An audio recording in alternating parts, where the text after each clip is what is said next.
So previously we have used the 2D arrays, we learned how to declare them and also tried to display some elements. Now let's try the same thing by using loops. Let me declare an array of 3 rows and 4 columns. I'll write int arr. Inside the square brackets, first I'll write 3 and then 4. Now let me write a loop for getting the values from the user.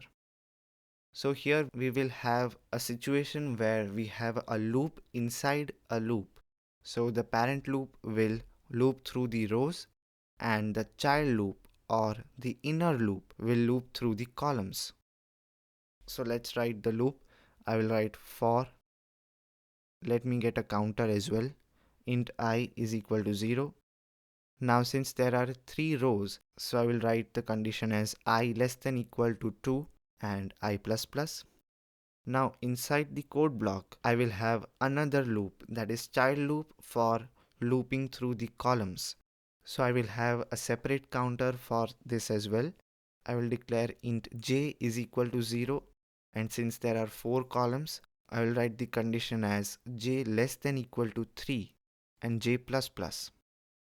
Now let me write cout, enter a number, and cin, arr of I and j.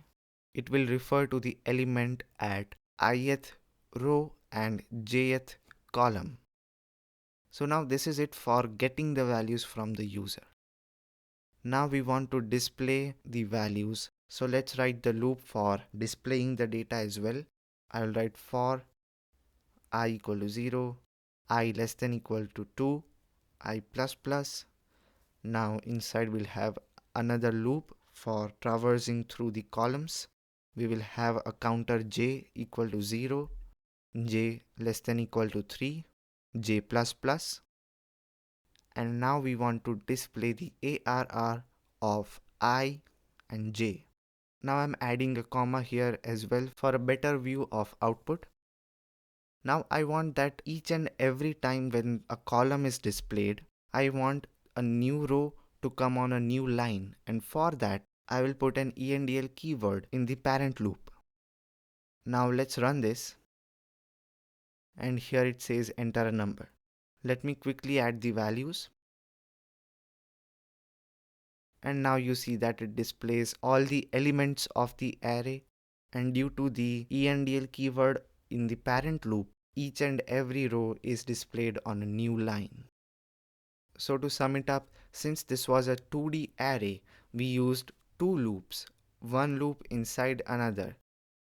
The parent loop or the outer loop was used to traverse through the rows, and the child loop or the inner loop was used to traverse through the columns.